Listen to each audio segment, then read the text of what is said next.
早上好，早上好，很舒服的一觉，真的睡了很舒服的一觉，总算起来了啊！早上这个景色更加美，我才刚发现下面竟然有一个湖啊！早上还有人在这里划船呢，然后这里晚上啊，真的挺不错的，霓虹灯闪烁啊，真的是，前面这栋楼特别的高，所以你看曼谷啊，曼谷这地方一点都不是那种落后的地方啊。下面你看轻轨那个立交，完全不是一个落后的地方啊。很多人就是说还是感觉说，哎呦，这个泰国很落后，它并不是落后啊。很多地方就是说它这个你是没有看到它繁荣的一面，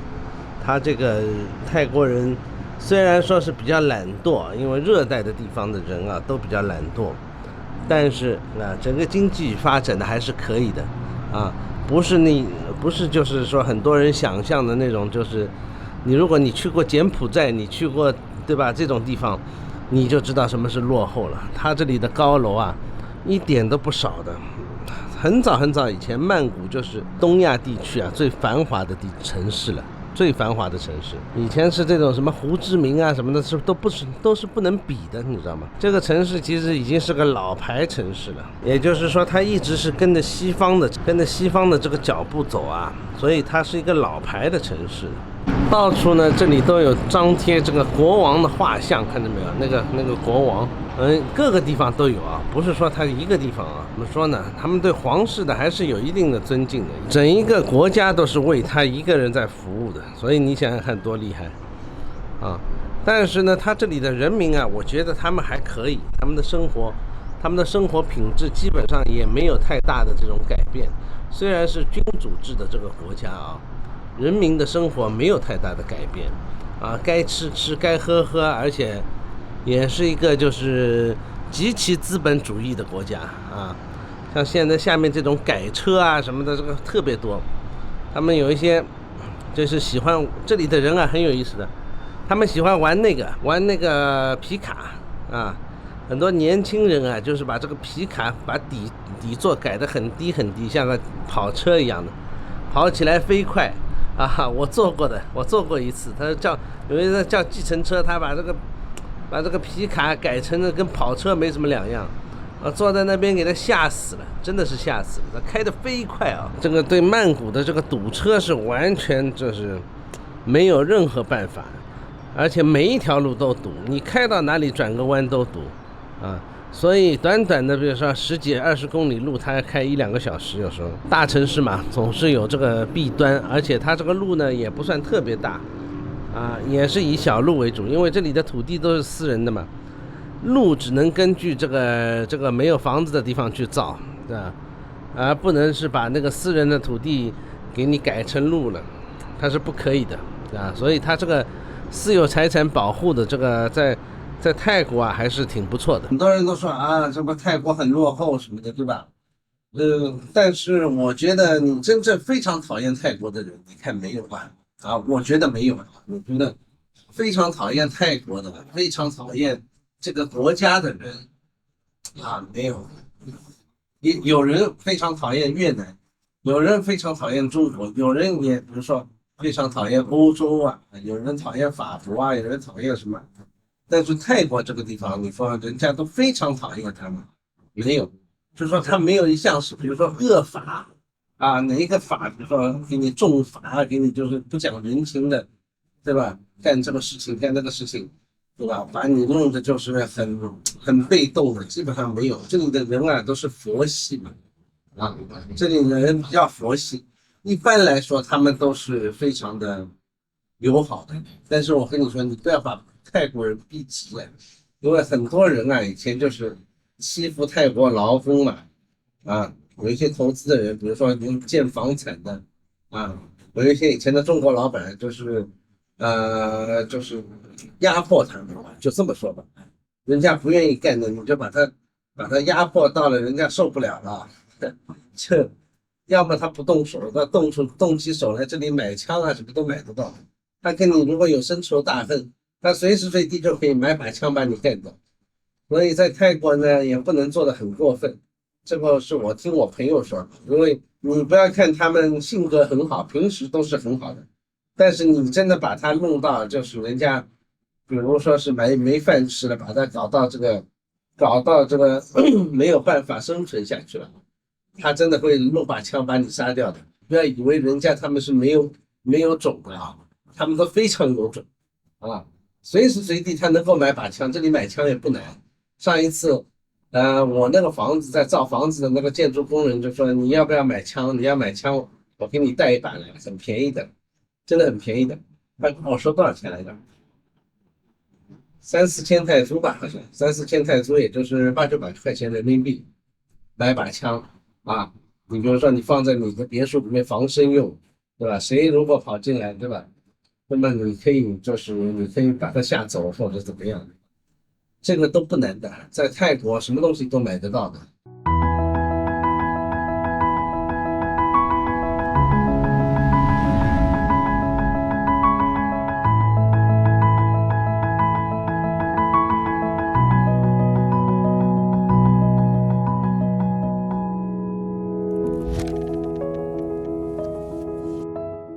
看看我在那个泰国的一个商场里面啊，这个有很多很多的这个日本的那种，就是日本进来的二手的东西啊，还是挺有看头的，那挺漂亮的，挺有意思的，给大家看一下啊，有很多那种车啊、小人啊，他们其实泰国人是非常喜欢日本货色的，日本东西的小模型啊这种，还有名牌包包啊。很多的名牌包包在这里，这里是一个就是像一个杂货一样的市场啊，有专门卖衣服的卖衣服的，有买包的啊，什么都有，而且价格不贵。说起来，我们上海那个都比它来的，现在上海的价格比泰国的便宜啊。这里一件衬衫，你看啊，180块钱。对吧？还有女孩子的衣服都是200-300块钱，那么也比我们七浦路来的贵。但是这里东西很多都是中国来的，也是不错，有一些东西质量是不错。像这种商场挺有逛头的 T 恤，你看 T 恤是150块钱泰铢，30块钱人民币一件啊，很多的 T 恤都是150块钱、200块钱泰铢啊，这里真的不贵的。下面有很多的那种艺术品、工艺品。啊，很有看头的，还有买你看旧相机的，要买旧相机的，有买这种衣服的啊，这便宜80块钱一件泰铢啊，80块钱泰铢就10几块钱一件 T 恤，然后再走到楼上去啊，很多都是那种就是日本的买二手的日本衣服，他们就是。日本的那些二手的衣服啊，打包运到泰国来买。像这种商场就是很休闲的商场，很舒服的，就是这里喝咖啡，逛逛小店。下面就是著名的这个恰图恰，卖这个装饰品啊，还有小动物啊这种市场啊，这下面很热闹很热闹。对面还有一个市场叫 JJ Mall， 它也是买工艺品啊，买乱七八糟东西。在这个地方你逛上个一天都逛不完，隔壁还有服装这个批发市场，也有不少啊是欧洲的东西啊，这个地方有不少欧洲货色啊，像这个就是德国的杯子，像大排档一样的在卖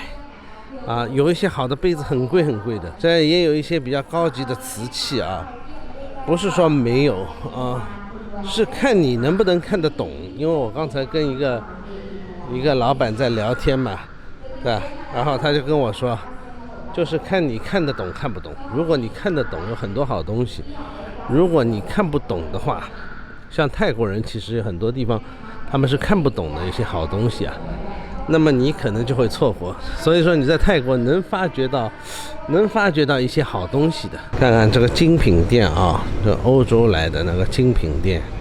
啊，古董店啊，这就是我们的本行了啊。它确实是有一些好东西的，而且你看这个大理石雕塑，它是 Carrara 的大理石雕塑啊，很漂亮的，真的很漂亮。这个东西一看就知道是老的19世纪的东西。价格肯定也是不便宜的。不过，其实我跟你说，我们所有的人啊，都在做一个循环啊。中国人很多的就是中国人很想到欧洲去发展，去干一番事业，对吧？到欧洲去过好的生活。然而呢，欧洲人呢，大量的就是退休的人呢，到泰国来，对吧？享受生活。你说这是不是一个循环啊？大量的欧洲人啊，就在曼谷，大概没有个上百万的，就是西方人啊，在这里生活啊，他们过着他们的退休日子，也是非常好过这个日子。他们觉得，哎，这里就是一个他们的这个生活的天堂啊。所以我就觉得你有时候很多事情啊，你要往各个方面看。为什么那么好的那个欧洲，比如说啊，反而没人待，跑到泰国来过他们的小日子，哎，这也是有他们的原因在的啊。我觉得你说你自由度上面来说啊，泰国的自由度真的是非常高，而且相对来说是安全一些的啊。这里专门卖佛牌的，卖一些老东西啊，一些老的日本货色，不值钱的。他们的佛牌所以说很灵验，但是我觉得这里的佛牌都是假货的啊。这里是一个市场，也不算是市场吧，就是一群就是专门卖这些东西的这个小店啊，都在这里。象牙呢都是假的，那不用看，我们是看象牙的专家，所以说你不用看什么真货，全是假货。看看这栋大楼啊，简直就是杰作啊！哦，非常的漂亮。这里的大楼都好漂亮，它这个建筑风格啊，个个都不一样。还有这里的大楼，你看。今天的曼谷已经跟以前的曼谷已经不一样了，它更加具有一个国际城市的一个特色。你看它这个房子，是不是造得非常棒？这些都是由西方人来投资建造的一些 hotel。它里面你看啊，它里面个桌子放了很漂亮的花。早上到这个苏坤义路这里来逛一下啊。看看好热闹，这里真的好热闹。然后这里我又到了这个 Terminal 24啊 ，Terminal 24，哇靠！今天是礼拜一啊，很热闹，很热闹。给大家看一下，这里是 Terminal 21，就是一个这个曼谷市中心的一个商场。我真的是佩服这里的人啊，有多少，好多人，一个商场里面有那么多人，真的是。可以说是现在在中国大陆是看不到的。我这里要说的是，这个泰国的这个网络购物啊也很发达的啊，不是说它这个它不发达，而你看他们的商场啊，那吃的我就不说了，下面是专门卖吃的，好多人啊，全世界各地的人都有啊，在这个下面那个小吃铺啊，如果你说泰国的这个网上购物不发达的话，我可以告诉你，泰国的网上购物是跟中国其实是同样发达的。因为什么呢？这也要归功于这个淘宝马云啊，他在泰国也是同样开了一个是一模一样的网上购物平台啊，这个叫做 Lazada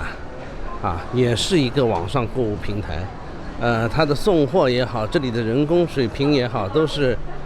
跟中国其实是相差不远的，无非它送货的时间稍微晚了一点，可能你买一个东西在曼谷大概也要2天时间送到，货啊就要2天时间送到你这里，所以呢，它的网络购物同样发达，但是你看人家商场这个热闹的程度啊，是我们能比的吗？曼谷啊，最近这个经济，我觉得它是至少是在表面上看上去，曼谷的经济其实是非常的好，非常的活跃，我觉得啊，我的朋友这个昨天吧，他打电话给我啊，昨天他打电话给我说，这个现在的曼谷不单是曼谷，比如说我买的那个普吉岛的地皮啊，也都涨价了。看看 H&M 也很多人地皮，而且涨价涨得非常的夸张啊，最近。一切都得益于，就是说这个开放的经济体，有一个健康的一个开放的这个经济体啊，就是让他们这个经济的活跃程度其实是还是很高的，也有很多人在里面选购衣服啊，并不是说卖衣服的就不好了，卖衣服的也很好，也不能说就是说我们的百货商场啊，像上海的百货商场那么凋零，全是由于你可以说100%都是由于网上购物对它的冲击，对它的影响啊。在我这里看下来，其实网上购物可能是有一定的影响，但没有影响到如此之大。但是在这里你看，人家网上购物也同样发达啊，但是人在商场里面也是一样多，他们也同样消费，而且他们消费的不单单是只有食品食品是很热闹的，对吧？他们还有消费衣服、化妆品。你看对面那个 Victoria Secret 啊，里面有多少人吧？就这么说吧，有多少人在里面闲逛嘛？多少人在里面买东西啊？所以，这里的打折区啊，这里还有一个打折区，看到没有？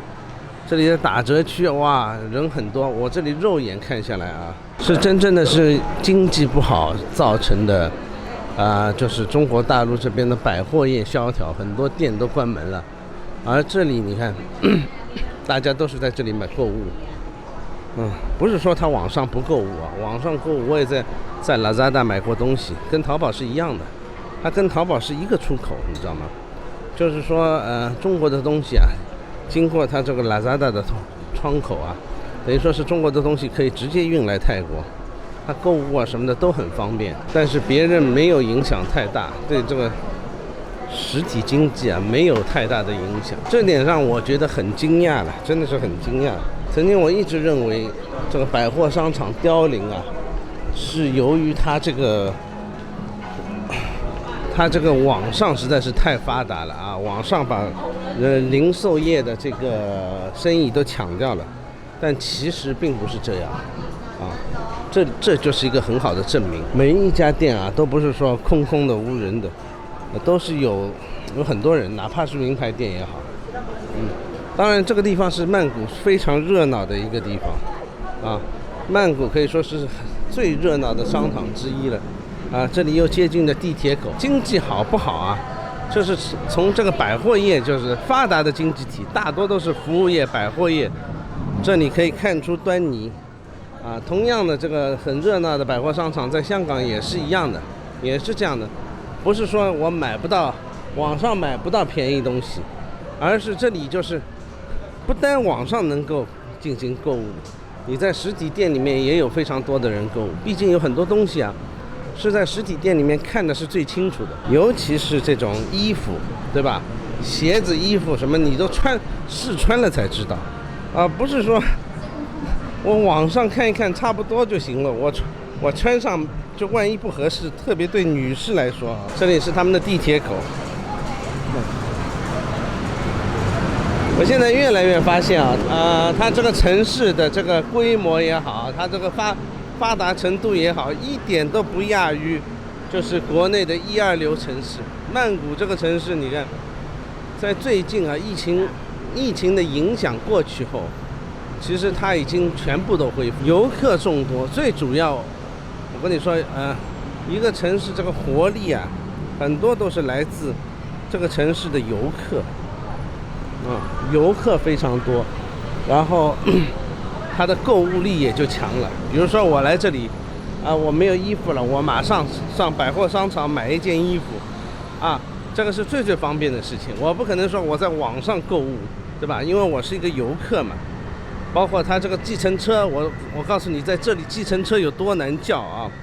计程车如果我是网约车的话，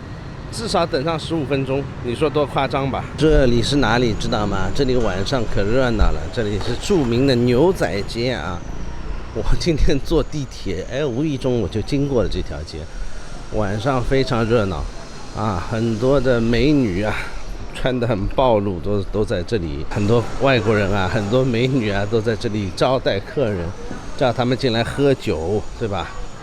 还有跳舞啊什么的。这里白天竟然是个大排档，你看，很多人在这里吃大排档。这个地方叫做 Cowboy Street。这个地方晚上呢，你有时候来拍摄呢，就是有点不方便，因为根据这个 YouTube 的规定啊，其实我以前拍了很多片子，根据 YouTube 的规定就不能上架。这家呢 Deja Vu 是一个黑店啊，好像我记得这家人家是个黑店，你没事就不要来了，因为据说他们里面很窄啊，就是好像只有几家是比较正常的，有那么2家好像不是泰国人开的，好像是那个中东人开的，是2家黑店，里面窄得非常厉害，所以你还是要很小心啊。泰国人虽然说不偷不抢，但是他宰人的水平啊也是很一流的。这个天气啊是真的好，又不热啊，然后呢太阳又很明媚，像现在就是说是其实是泰国的这个旅游旺季啊，它这个天气我可以说是没什么话说的啊，能穿短袖但不热。在曼谷你知道平时这个天气是巨热无比的，特别是在夏天，我们的夏天的时候，他们比我们还那么稍微热那么一点点。它体现在什么呢？体现在闷上面，很闷的有时候。但是今天像现在这个时候，这个天气啊，是别人的冬天，而这里呢是等于说是像春天一样的天气好，不闷不热，又有风又凉快，真的可以说是一流的天气。找到了，这个是所谓的地铁，这是什么苏坤驿站 MRT 啊。它一个叫做 BTS， 一个叫 MRT 啊，地铁是 MRT 啊，然后那个轻轨啊，在天上的那 BTS。我现在是越来越对曼谷啊是越来越了解了啊。地铁呢人其实是没有那个轻轨来的多的，那么大多数的游客呢都是在那个轻轨那边。它这个地铁票呢很有意思的，就是这么一个东西啊，是这么一个东西的地铁票，看看。开了。地铁里面人其实不多的啊。它这个地铁，它这个系统啊，跟香港的好像是很像的。它包括它这个检票机啊，也是很像的。但是好像他们地铁里面是可以吃东西的。香港那个地铁，你如果真的是在里面大吃特吃的话，罚款罚得很厉害的。